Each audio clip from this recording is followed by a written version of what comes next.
Welcome, everybody. It's 7:01. What do you think? Should we officially start or give people a couple more minutes? We should start. Okay, fantastic. Well, welcome, everybody. I'm so glad you can join us tonight.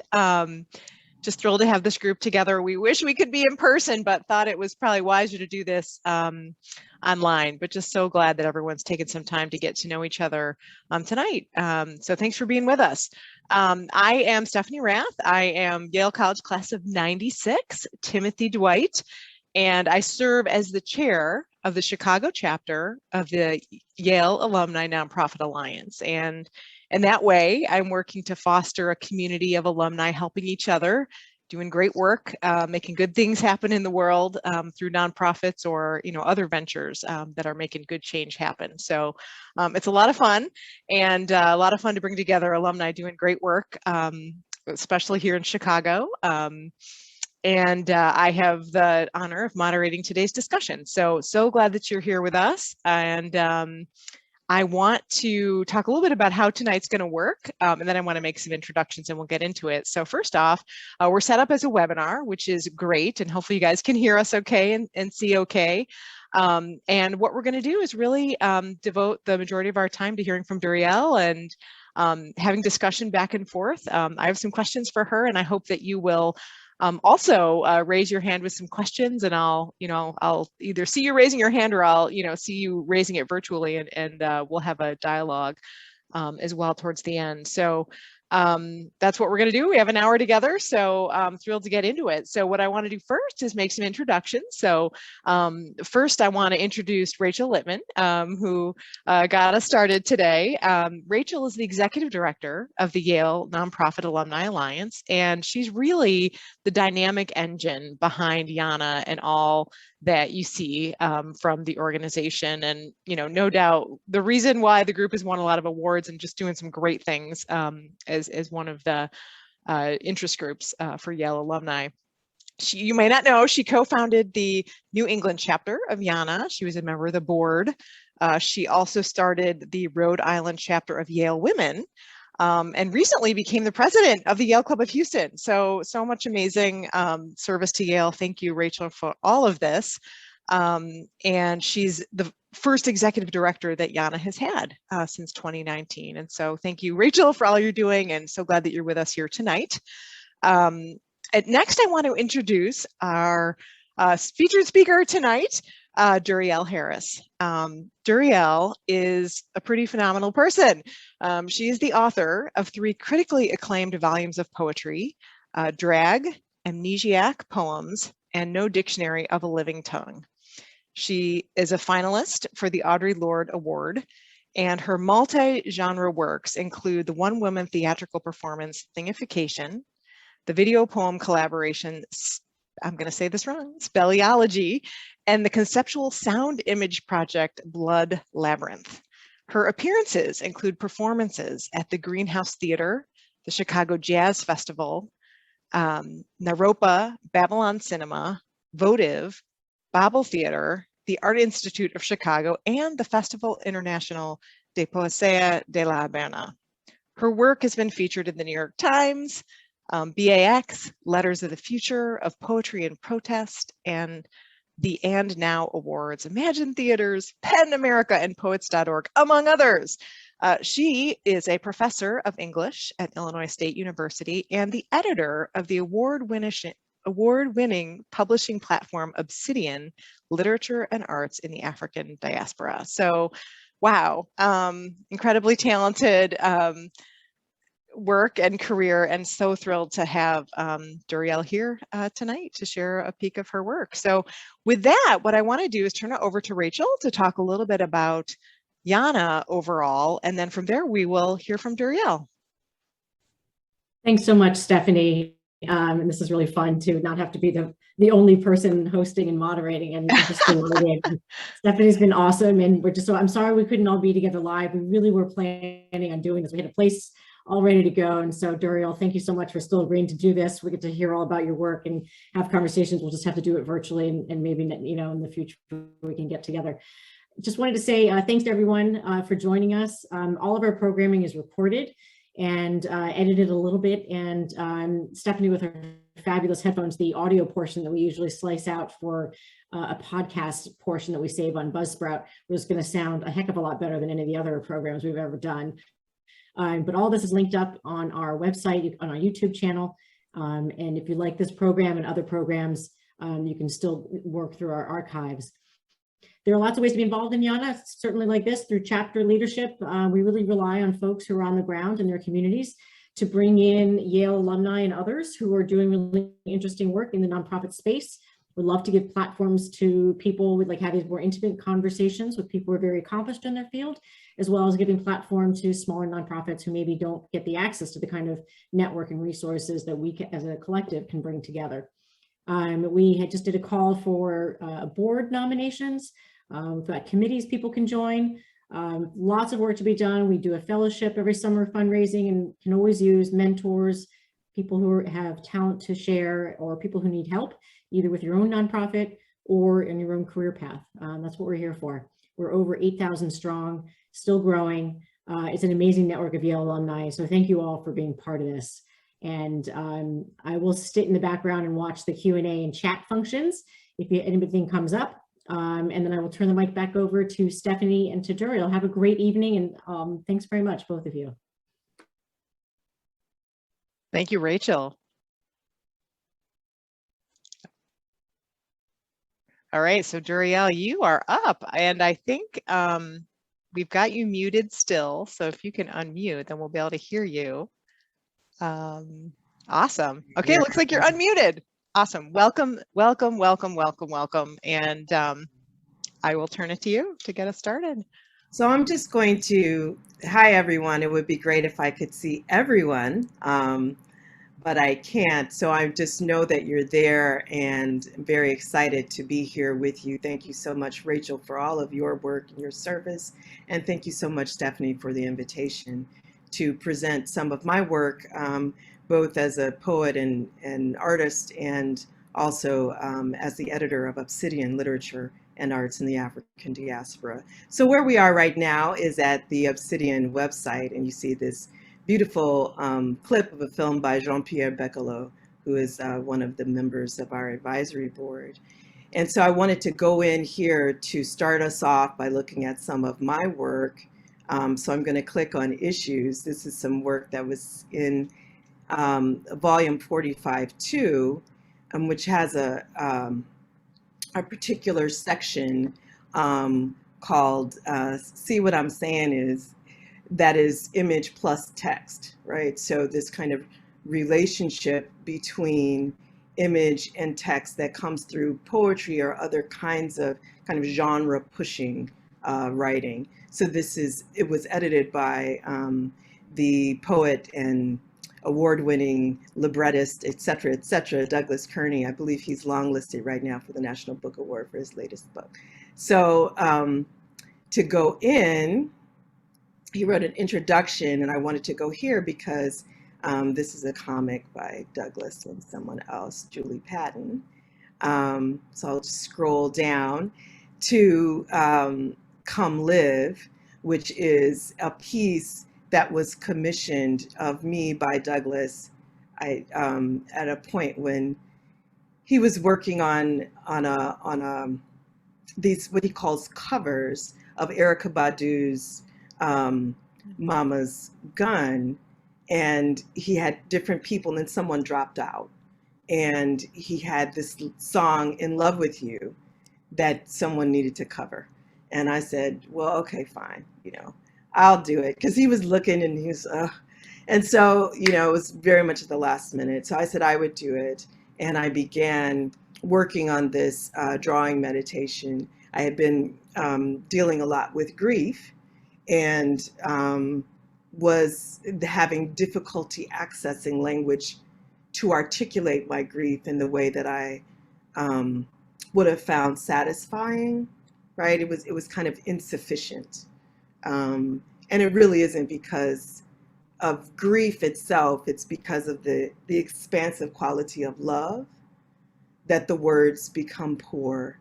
So I was just drawing, really. I was drawing and meditating on this song by Erykah Badu, and Christopher Marlowe's The Passionate Shepherd to His Love came to my mind, and, you know, come live with me and be my love, right? And so that's just what came out, come live. Amazing. And I'll click on the image so you can get more of a sense of it. It's a three-dimensional, what I call drawing meditation sculptural piece that, you know, moves from these different words, and you kind of move around on this board. So it says imagine. So it takes this one word from the Erykah Badu, the soldier. And this is in memoriam of Christopher Martin Quander, class of 1986 of Yale, who was actually also, he was like, at one point, he was very high up. He might have become president, vice president of the Yale Club of Chicago. He was very involved on the with the board club. of I don't remember governors. what his role was, but I remember meeting Yeah. him. That's amazing. Yeah, he was on the board What a of way to honor governors him. at Yale. Yeah. Ran the Yale Black Alumni Association in Chicago, and that's actually how I met him. Was when we were at reunion, and somebody from the alumni organization was like, "You need to talk to him because he can help you do some work with your play in Chicago." And so that's how I met Christopher, and we became very good friends, and he became my companion, and so here we have Come Live. And so that's one version of it. Then you have the soul, which in Spanish, of course, is the sun, and then also has that resonance with the soul. And you read the piece, and it says, come live and be beloved, believe. And you can kind of see it here, this image where you can see come live with me. So be and be, believe, be and be held, betide. So it's all this kind of this meditation on these words. And as I was doing the drawing itself, it gave me a kind of solace, right? And gave me a space in which to really sit with, right, my grief at his passing. So, oh my gosh, it's phenomenal. And here's my really basic question. We're here seeing a photo of it. Is it a 3D yes object? It's actually an object. So we're just seeing a picture of this yes, multi-layered it's a 3D object. So it's wow.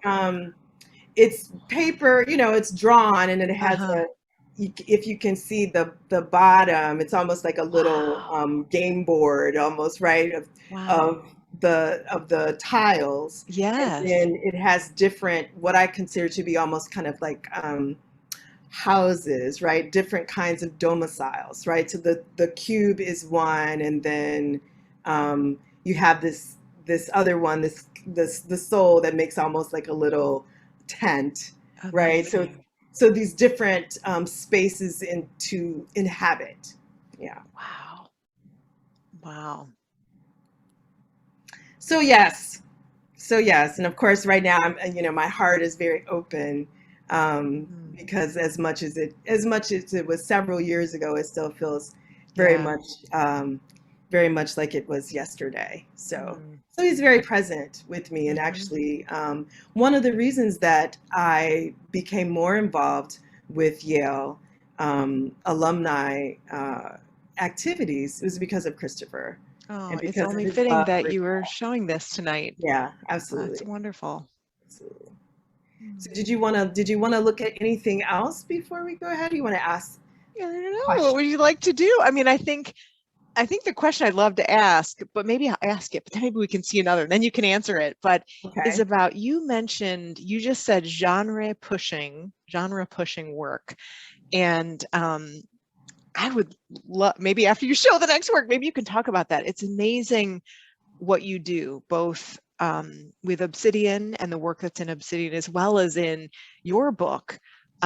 It's this incredible compilation of poetry and imagery and 3D and sound, and it's kind of amazing, actually, and very powerful and moving in that way. So I would love to hear you talk more about kind of what's behind that and how you work in this way, both as an editor and as an artist. But I think people want to see your work, so show us another, so we can. I'll show you a little bit from what came through, published an interim by editor Ronaldo Wilson, who's also a multidisciplinary artist and one of my collaborators in the Black Took Collective. Ronaldo is also the editor of one of our upcoming issues for it's called Playground. So it makes perfect sense that we're having this conversation, right? It's about LGBTQIA genre queer writing. So it's gender queer and genre queer. So the whole idea, and I'm teaching a course right now that's based on this very idea of innovative necessity that drives artists to this place of pushing at the boundaries of what genre is. Because the boundaries are, in many ways, are artificial, right? So they are kind of categories that are made to help us identify what something is very quickly, right? And say, okay, it's this, blah, blah, blah, I can process this and kind of move on. I know what this is, kind of to make it digestible. But there's a way in which, particularly since we are folks that are gathered who are interested in social justice and in work for the greater good, there's a way in which genre pushing work also helps to open up the imagination, right? And as Elaine Scarry says in The Body and Pain, when she talks about imagining as a twofold process, right? That first you have to make it up, right, in your mind, and then you make it real. Okay, so that's making. So how do we make it shareable? Well, the first thing that we have to do is conceptualize it. We have to conceive it, right? We have to imagine that it's even possible. And that's part of the thing that art, how art can function, how art functions when it is challenging us, it's challenging our imagination, right? And for us to think about how do we make the world that the babies deserve, right? How do we make the world that we know the most innocent among us deserve to inhabit? So here we have, this is a little crazy piece called Jive Turkey. I started doing these drawing meditations actually because, and it's very much connected with grief and the way in which psychic and physical pain unmake language. So my aunt, who is like my second mom, my mom's best friend, was diagnosed with a glioblastoma right after I did a performance of my one-woman show, Thingification. I did it at Lake Forest College, and it was great, and I was excited. Everything was wonderful. And then she's diagnosed with this glioblastoma, and it just, kind of takes the air out of my lungs. But I found out that she had been using these adult coloring books. And when I did some drawings and I showed them to her, it was like she just zoomed in on them. Wow. They really held her attention. And so I said, this is a way that I can communicate with her, even as she is, kind of leaving us, right? Because the cancer is in her brain. So, and if people aren't familiar with the glioblastoma, it's the same kind of brain cancer that John McCain had. It's a very tricky thing because the cells that it gets into have finger-like tentacles. So you just can't ever get all of the cancer. So that's the reason why it's so devastating. So this is Jive Turkey. This one I call Funky Chicken. I don't know, I was in birds for some reason at this time. So you notice that I do these in a way, it's kind of very improvisational, but I was like, oh, that's kind of like a drum, right? So it's kind of like a bird with a drum on it. And so it's like, oh, this is a funky bird, right? So so that's where the title came from after I was just kind of doing the drawing. And then the final one that I'll show here is a play rug. So I started kind of making these images of rugs, in part because they were reminiscent for me of different kinds of comfort. So, and also a kind of juxtaposition to the tradition of making war rugs.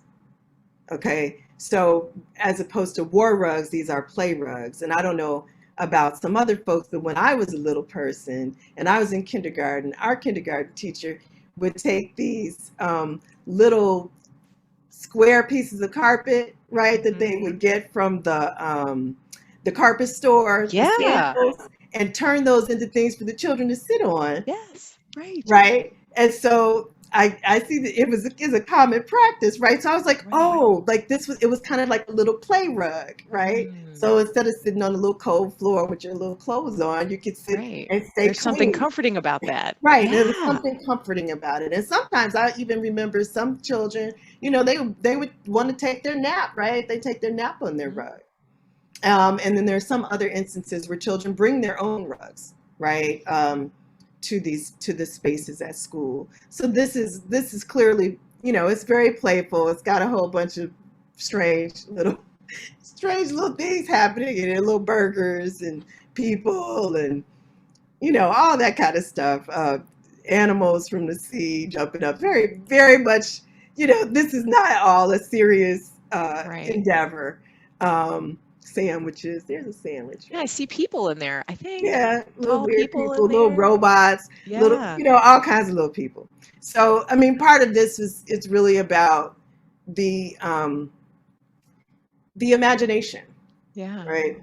And kind of particularly as I was meditating on this, I was meditating on like vivid dreams as well, and the ways in which when we understand ourselves as having agency in the dream world, we can shift things, right? Oh yeah. And work with them in a way that what is frightening to us, you know, its power is diminished. And so I'm thinking about the healing capacity of dreams along with the imagination, right? So the work that we do in the subconscious, going along with the work that we do right in the daily as waking beings, kind of going together. So that's that one. Awesome. I don't know if you want me to talk a little bit more about anything. You want to ask your question? Did I start to talk about the genre queer? I love that, genre queer. So in other words, there are no binaries even in art, you know, that a lot of saying, artists, let's imagine it and don't be constrained by, you know, what's this type of art or that type of art. It's all a creation. Stephanie, a lot of artists are multidisciplinary, right? So their creativity doesn't know those boundaries. And those boundaries really, I'm okay with the boundaries being there, but I think that they should be there to serve us. Right. Not to limit us. Right. Not to keep us from experiencing our kind of liberation and the fullness of our joy. Right. They should instead serve that joy. Yes. Amazing.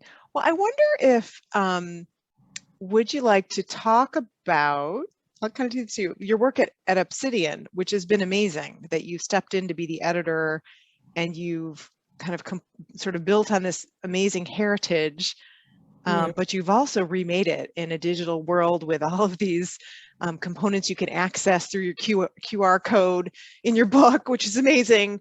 And you came into this as a scholar, as, you know, an artist yourself, a performance artist, but you're editing this amazing journal. So that would be wonderful to hear about. I think, how have you done that, and kind of what have you learned, and what an incredible success it's been.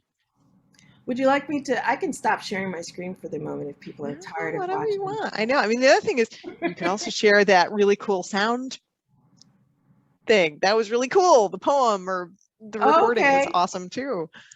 Well, we can do that, and then why don't we share the poem, and then I'll stop Yes. sharing the screen, And and then we can move into talking about that sounds good. Obsidian That sounds and the great. ways in which all of my different kinds of practices in art have really influenced me as an editor. Yeah, great. So this is a piece called Girl 8, and Girl 8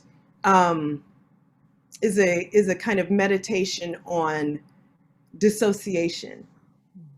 I had discovered an article that talked about a little girl who was 8 years old, and the headline was Girl 8 Found Buried Alive.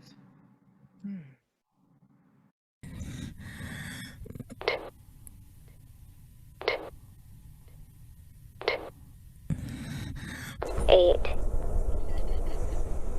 Girl 8. Can I ask you a question? What does your real voice sound like? Unpack the brackets, neat boxing. Question. 8.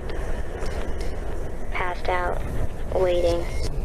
Unplug the mind. 8. Found buried alive. Awaiting resolution, integrity. The head heavy with abstractions. Amputations. Why are we Retracing going this way? an elusive image and hot pearled tongue. And unsatisfying. The head, a cannon for the cure. For the cure. Why are we going this way? Retracing for the cure.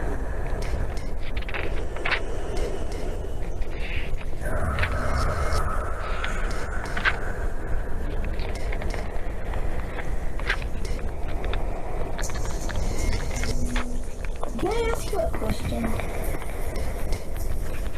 Are you allergic to anything?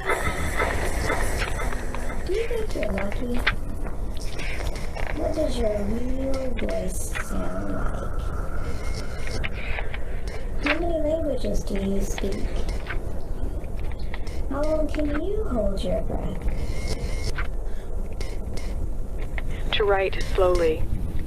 The urge to correct a perfect latent source text. You're funny. Where are we going now?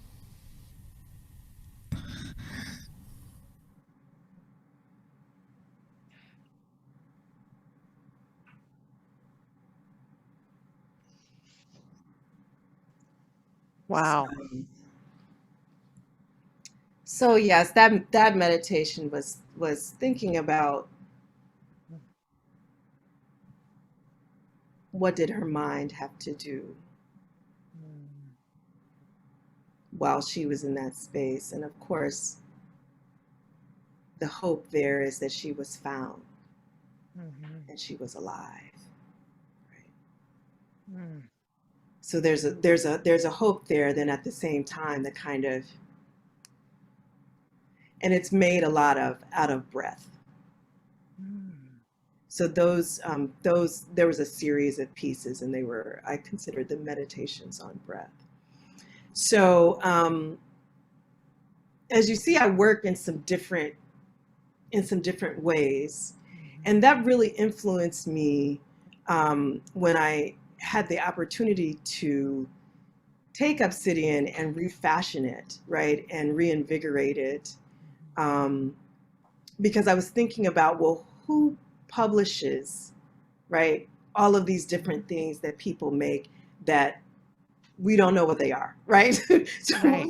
So who says to you, especially and particularly for Black folks, and particularly for people who are not well known, right? So Obsidian has a few things that it does, committed to publishing the poetry, fiction, drama, and performance, which is something that a lot of people don't do, because we recognize that drama and performance, the thing you want is for the thing to be produced on the stage.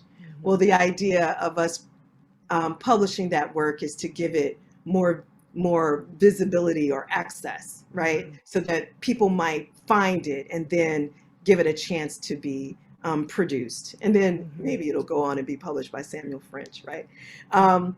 Give people a chance. So, and also then moving into digital works, so sound and the visual, what you can do in the book, right? What you can do, this is one of our award-winning volumes. This was on Black imagination and the arts, speculating, it's called Speculating Futures. So it's about Afrofuturism and that kind of work. And so there's some things that work well in print, like in the book, but then there are other things that really push against the book or can't, or not only do they not push, they push the book, but they cannot be contained in the book, right?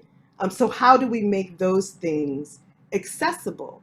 And how do we make a place for them that's not just the place of the kind of the commercial, but within the space of the literary, within the space of the fine arts, right? To really kind of allow us to go in the different places that we need to go without having to focus on the kinds of constraints of this being commercially viable, right? So we're also interested in gaming. There just aren't that many platforms. So Obsidian's long been committed to publishing folks who people don't know who they are yet. Right? So being the first publication. So when you think about it as a maker, as an author, as an artist, if people know your name, they know who you are, they might create spaces for you to do the things that you need to do, that you want to do, to pursue, your wildest dreams, your imagination. If people don't know who you are, that's less likely to happen for you, right? And when we look at publishing, unfortunately, publishing remains very, very white and very, very male, even though so many people who are writing are women and people of color, and it's odd. And there are, I'm sure we could talk for a long time about how that's the case. And because of that, that's what drew me to say, I want to add Obsidian to the list of things that I really do. It was basically because I said, we cannot afford to have fewer venues for critical creative Black thought. We just cannot afford it. We don't want this to close down. It has been here, at that time, it had been here for 40 years. Wow. Right, I was a little girl when Alvin Albert founded that with the help of Sonia Sanchez reaching into her purse, the poet Sonia Sanchez, helping with the money that she had. And he did this out of his own pocket with the help of others, and then they started to get institutional help. And it's moved around a lot. And in part, it moved and then was in this very kind of precarious situation, which unfortunately many of these Black literary institutions and venues and platforms have been in these precarious situations due to structural inequalities and racism in the United States of America. And so just catch as catch can. And so it really had just gotten to the place where it was on one leg and then they just cut the other leg from up under it. And Wow. and it was really, it was actually because at North Carolina State University, they had a budget rescission, and they were Wow. choosing between people, and they cut the journal. Some might be cynical and say, well, they cut the journal because they wanted to cut the journal. I mean, I don't know. It's very difficult when you're in a position and you have a budget rescission that comes in late February, March, and your fiscal year is over in June. Oh my goodness. I mean, what do you know? Right. But thank goodness. So you felt it, not only you could see the value and the benefit in how important it is to continue this incredible tradition, and have basically learned how to edit a journal on top of everything else to make it happen. And I love that you're telling the story, because you are just a shining example of, I think, the kind of work so many people admire and aspire to, and perhaps are facing in their own, line of work, right? Here we have publishing, the legions of academia, the statistics on diversity, whether it's, people of color or it's women in some cases, are really terrible. And we need change, right? We need it. And it's so hard. But you've made it happen, through your work and through Obsidian, where you're lifting up the voices of so many with this beautiful art. So I don't know, having done that, do you have maybe advice for people maybe who are facing a similar challenge in their industry or their line of work, for how you've been able to find the strength, to do this, make it happen? I mean, publishing, like many of these industries that we're in, intensely collaborative, right? Intensely collaborative. And part of what I have had to learn, right, moving from, I don't know if you know this, but I did some work with someone in career services, and we used the Myers-Briggs, and they told me that most professors are INTJs. What? Yeah.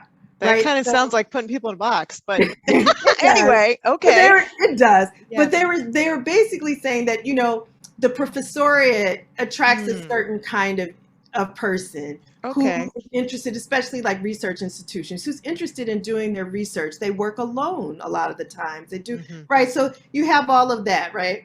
So if it's not everybody else, maybe it's just me. But I'm used to, it's my class, it's my research, it's my work, and I'm kind of moving on my own.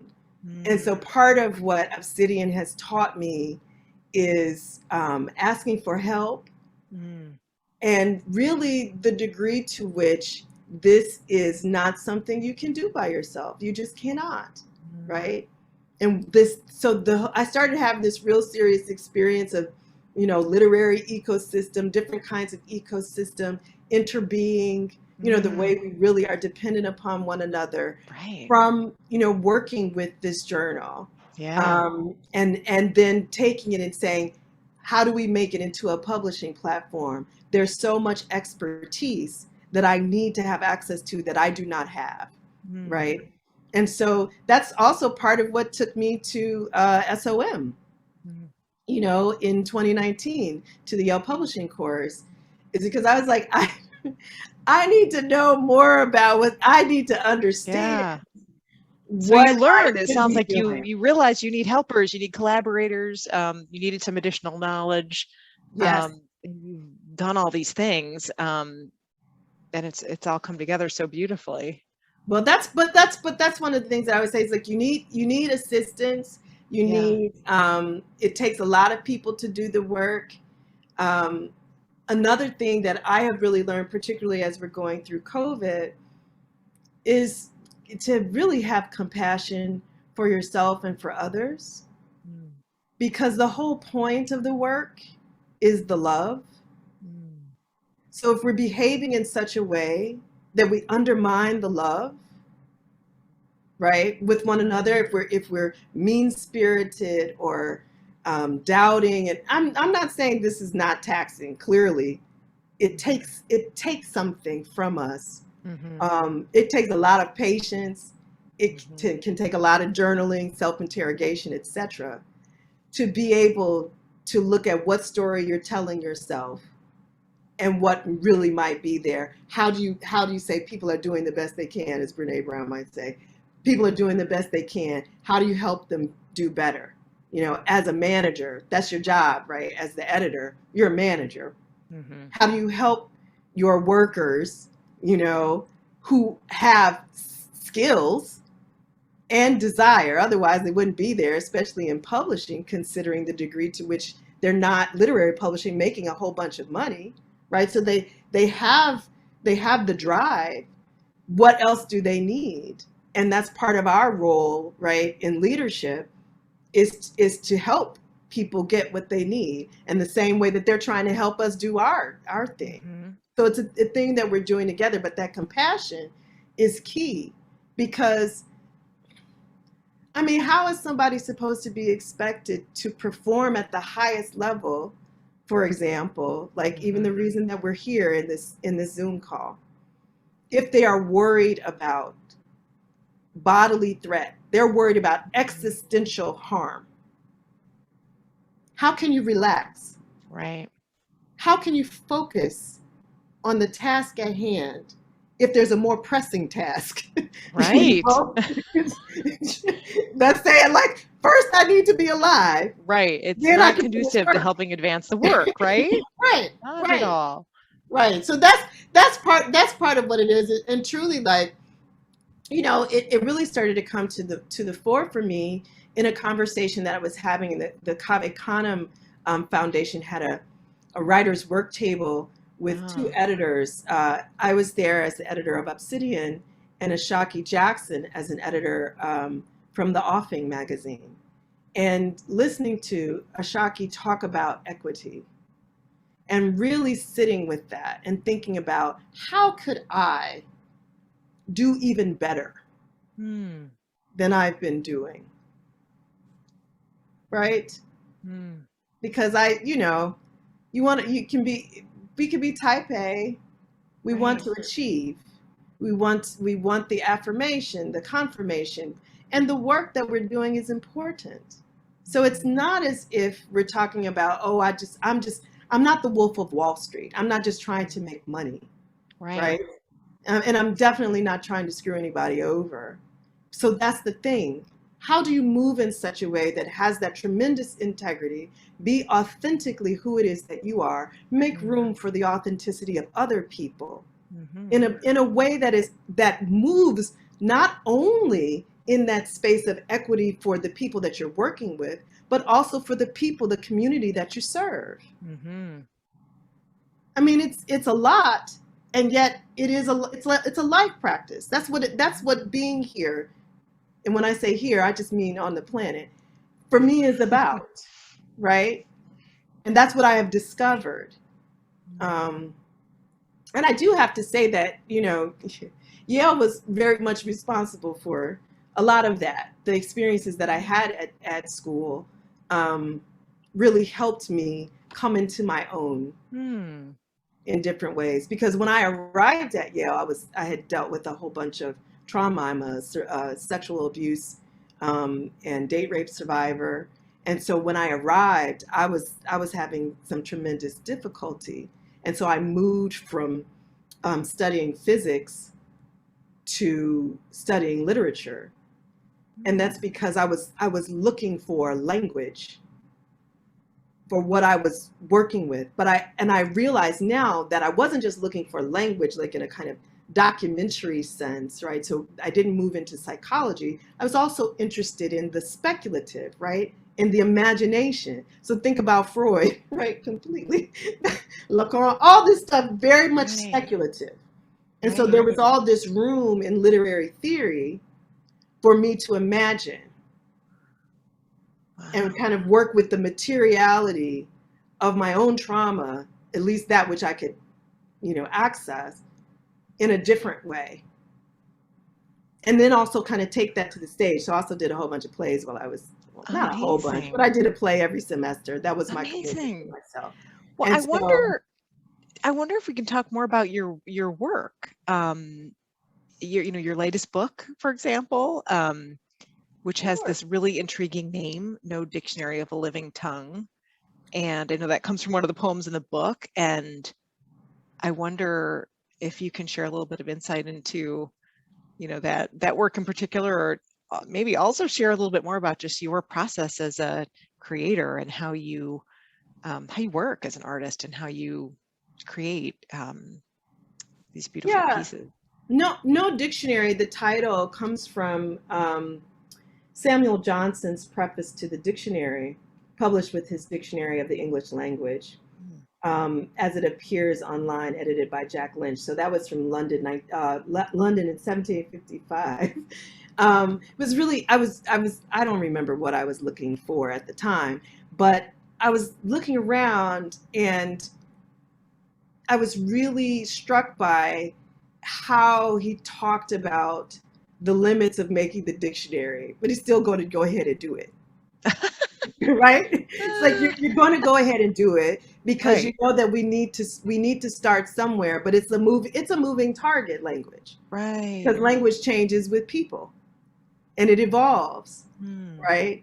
And so you can't pin it down. And then there's also that thing that you can do with language, which is the negation, right? So you both have the dictionary of a living tongue and you don't have it, right? With the no.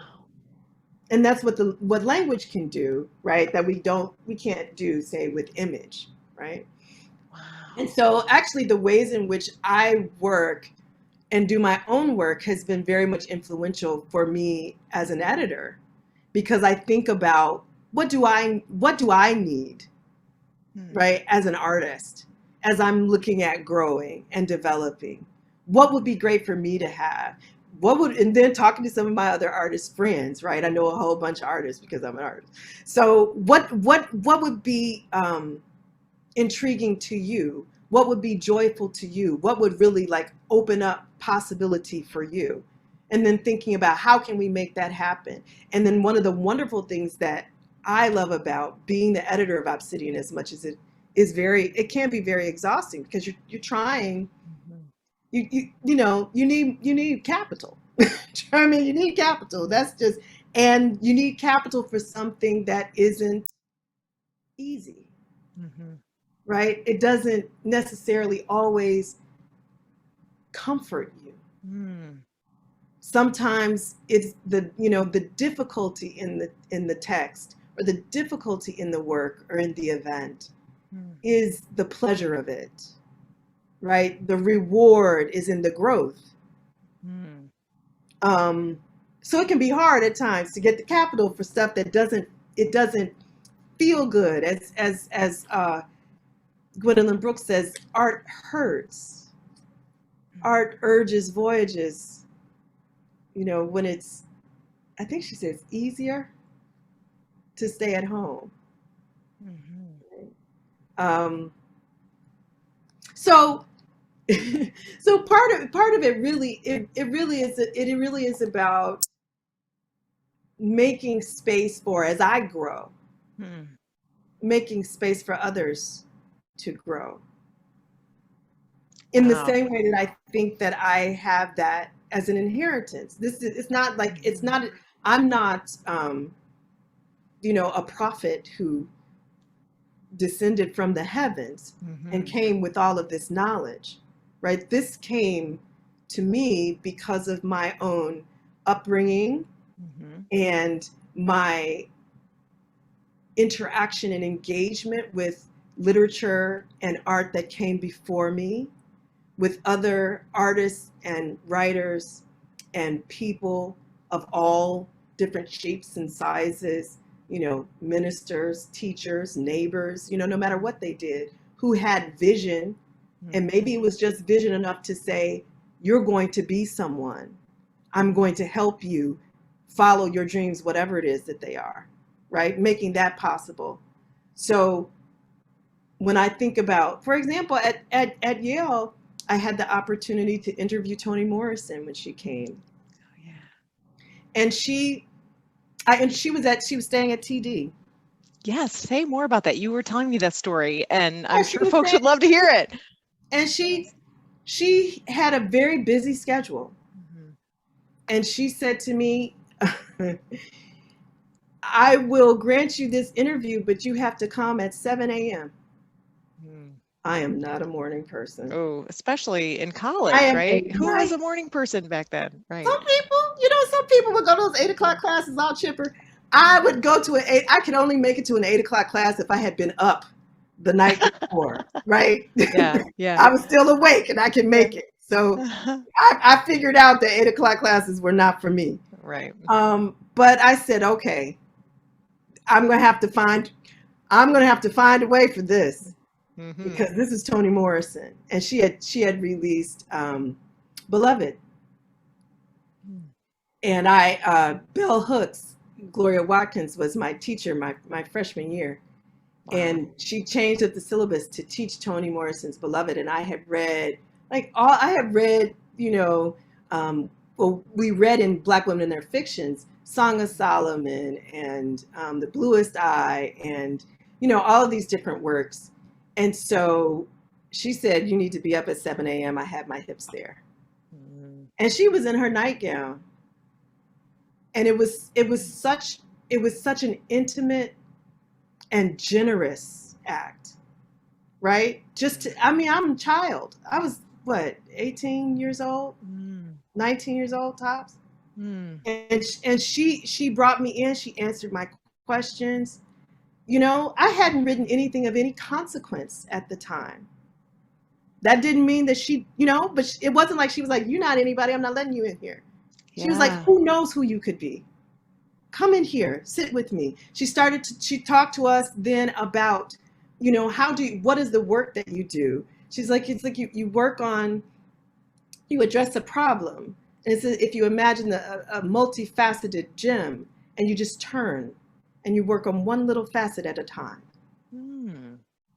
Right? I'm clearly, it's been many years since then. And you still remember. I still remember. Well, yes, it's also, she was quite a presence, very charismatic, you know, person, and not to be trifled with, I have to say.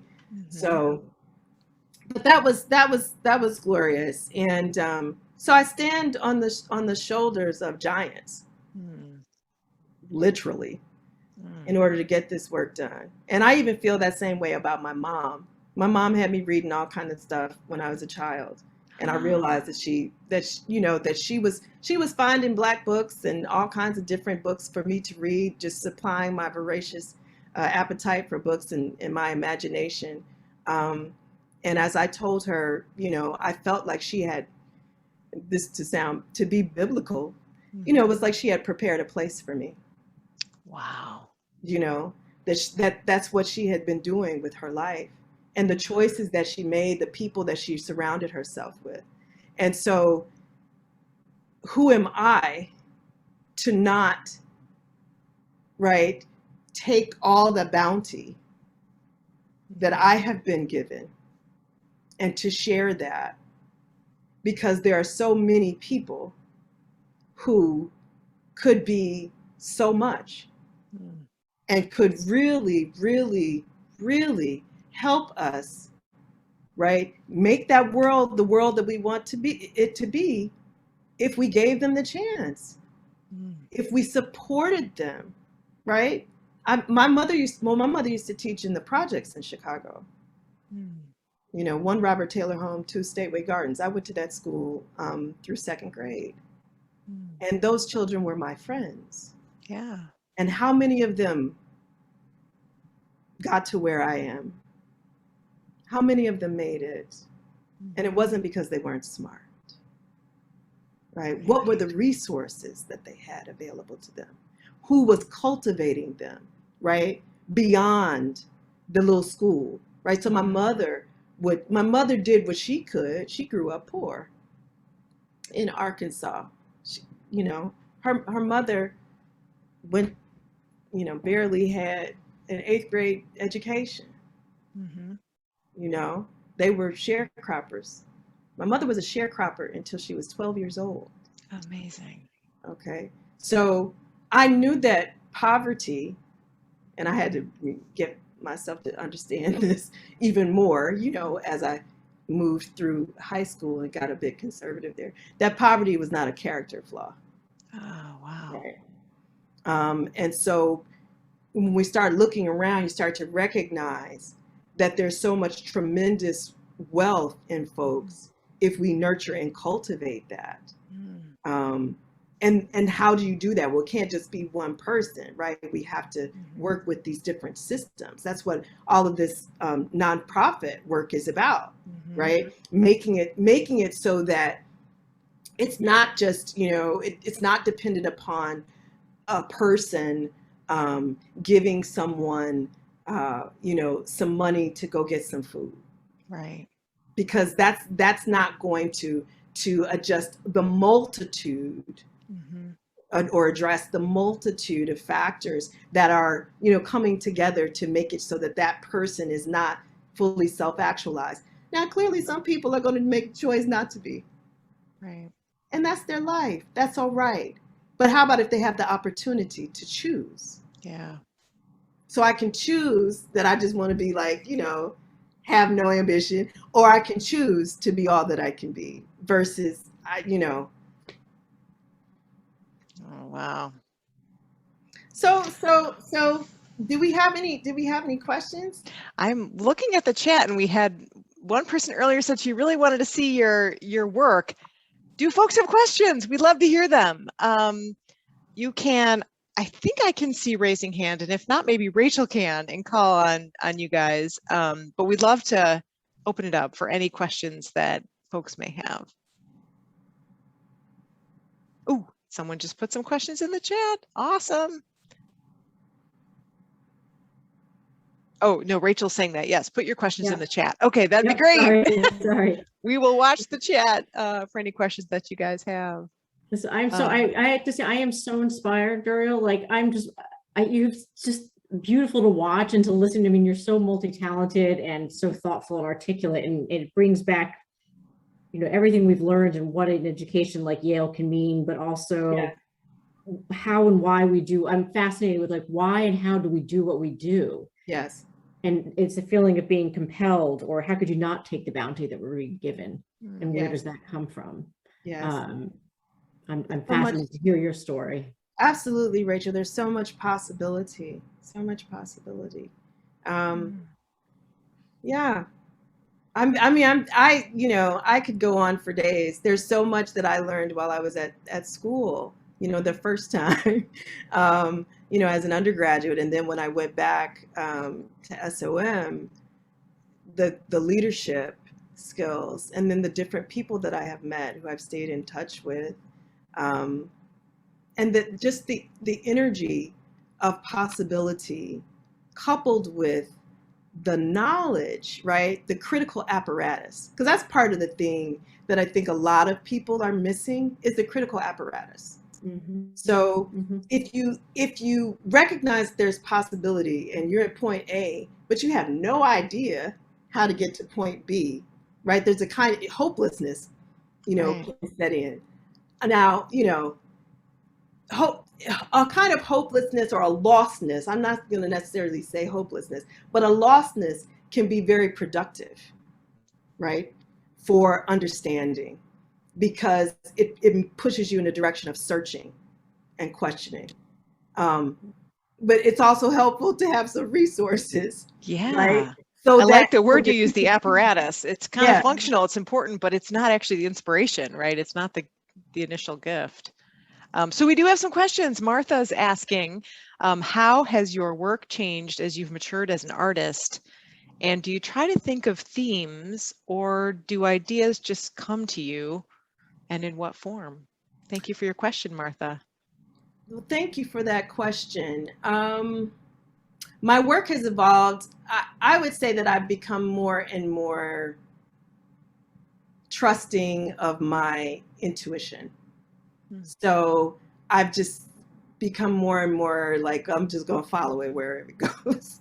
So that's kind of what's happened. And that is what has taken me to expand the scope of the concept of poetry, right? So to me, all of this stuff that I'm doing is poetry because of the focus on sound, the focus on language, the focus on the art of language. So to me, it's poetry. But how can poetry grow in such a way that it, touches people from all these different angles, that it seduces people, right? It pulls them in and then does its work on them. And then they come out transformed at least a little bit, right?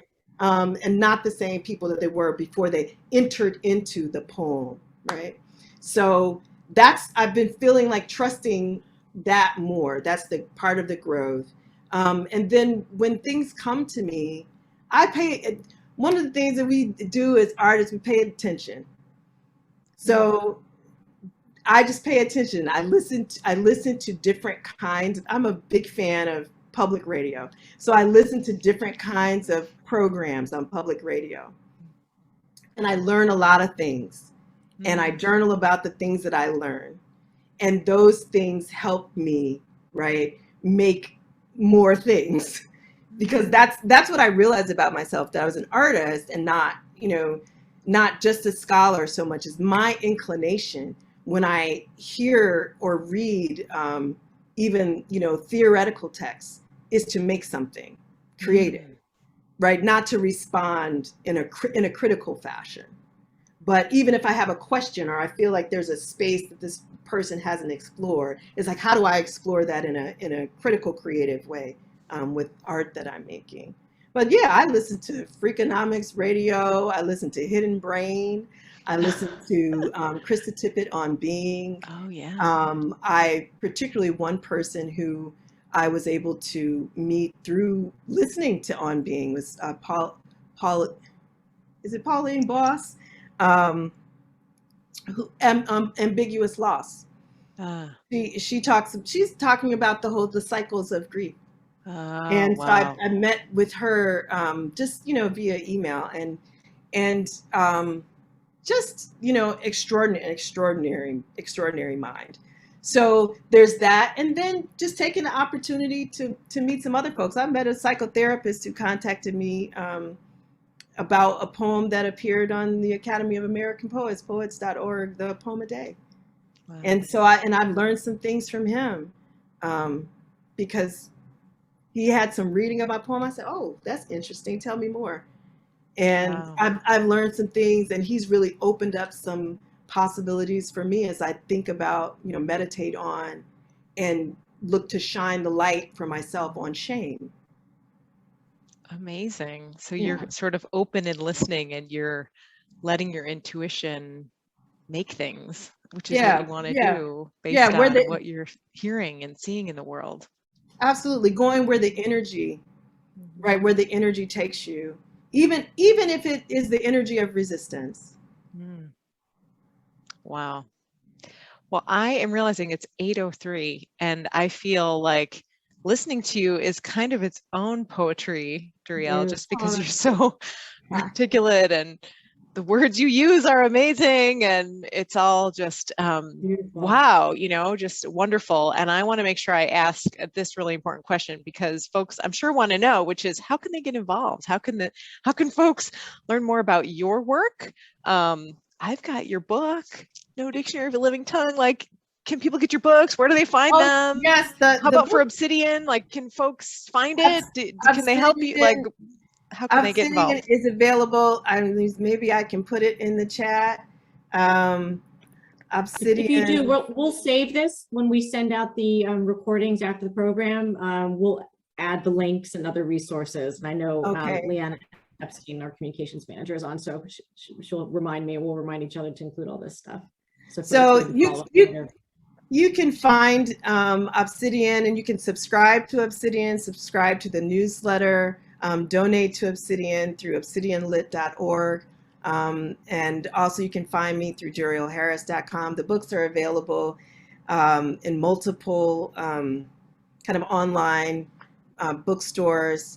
You can also support the publisher. So No Dictionary of a Living Tongue is a Nightboat book. So you could go to Nightboat and get it, or you can go to durielharris.com and find a few different things, and you can click on the link and it'll take you to where you can purchase the book. And yes, thank you. And you can also, I think, if you're interested in the play, my one-woman show, you can go to thinkification.org. Oh. And yes. Can we watch it, or are you going to perform it again sometime? Like, how do we experience this? Well, I am interested in performing it again.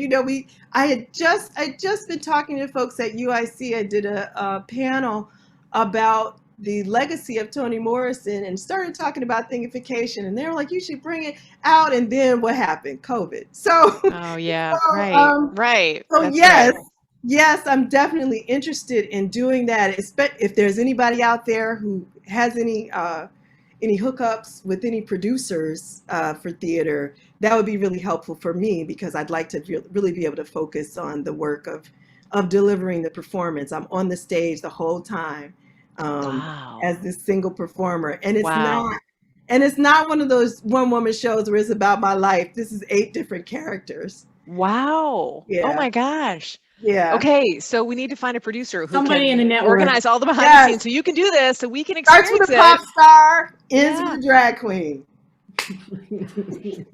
Amazing.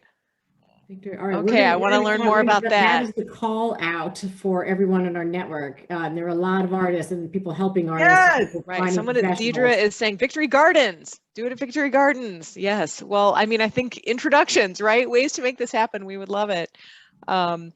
And let's see, what else did I want to say? Is there anything else people can do to support or get involved with your work? Subscribe, right? I was just going to say subscribe. Yeah. And if there, I did. It's an awesome publication. it is. It's an awesome publication. I'm also Buy the book. yes, buy books. You know, supporting the artists and the writers who are a part of Obsidian, right? Are contributing artists.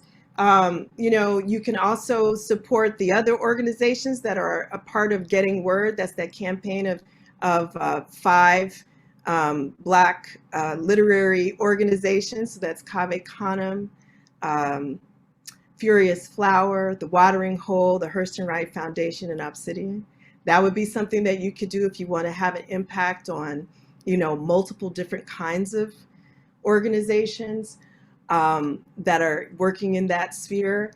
Also, I am looking for people who want to do the work. If you have time and expertise that you could donate to this work, I am looking for people to be active board members. That's what I'm interested in, because What kinds of skills are you seeking on your board? I need business. I need fundraising. business. We need fundraising. We Marketing. need marketing. I need people in law. I need, you know, all of the things, like really as a corporate body, Obsidian needs to shift from what sadly is ubiquitous in literary arts, I feel, is the gift economy, and recognize that we need to position ourselves in such a way that not only are we able to continue, but we're able to pay these artists for their labor, right? And that there's equity all the way through, and we're able to sustain the organization right into the future. So the business model really has to be there. I think that part of what's been happening, you know, for many organizations, is when you're doing the catch as catch can, you can barely catch your breath, right? And so you're moving from this grant to this grant to this grant, and doing the strategic planning itself can be very difficult because you're just so busy just trying to stay afloat. Right. And that's the work that, you know, needs to be done, that I definitely need help with. You've come to the right place. That is what YANA does, is try to help support so you can continue to do the mission-driven work or the artistic creative work, and we'll try to help find the people with the expertise and the time to allow you to do that, and you and the others to do that. So that's Deidre is got all kinds of good information here, and hopefully there's a way we can get this chat to Duriel afterwards, right? I don't know if you see this, but she's talking about lots of good connections and ideas here. That could be great opportunities. Excellent. Awesome. Thank you so much, Deidre. much. Is there a way that you want thank people you to for contact doing you, Duriel, if you want to continue this conversation? Should they be your friend on LinkedIn, maybe? Sure, they can be my friend on LinkedIn. I'll even you can try. Now I'm trying to work on my email etiquette, which is basically making me slower. Because one of the things that I can't remember the name of the artist right now, and I can't remember the name of the book, but one of my friends, T.C. Tolbert, tipped me to it, basically saying that, do you want to be a good writer, a good artist? Do you want to be good at doing email? That's really that's true in a lot of fields, right? Yeah. So this is about really, I don't know if you know the work. Is it Cal Newton? The deep work. Deep work. I've read. Yes. Work. Yes. You know about, and so you don't want to be about bothered by work. email. You actually want to avoid that. Right. You can do your deep work, right? It's about deep work. So I mean, so I'm not saying that I won't respond, because I definitely will, but it might not be with, you know, the immediacy that we become used to in our increasingly, insanely fast digital Yeah. age. Well said. Awesome Well, this has resources been you'll wonderful. share, yeah. I want to say thank you to Rachel for everything you do, right? For Thank you, all of your support Stephanie. on this event and so many. Duriel, thank you so much for taking time to share your work, your stories, your inspiration with everybody here today. I feel really just kind of hopeful and inspired and motivated and wanting to go experience more poetry in all of its forms. And I'm so grateful to you. So thank you for your love expressed to everyone here today in the form of your poetry and wisdom. Thank you. Thank you so much, Stephanie, and thank you so much, Rachel, and thank you everyone. Thank you so much for joining. And Stephanie, terrific for leading the conversation and helping make this thing happen. So come back again. We'll see. We hope we can get together in person sometime. Absolutely. So we'll be in touch. Have a safe, good evening. And we know you're going to be up late like the rest of us who have to get up early. So it's going to be on your schedule. Okay. All right. Thank you very much. All right. Good night, everyone. Good night, everyone. Thank you. Good night.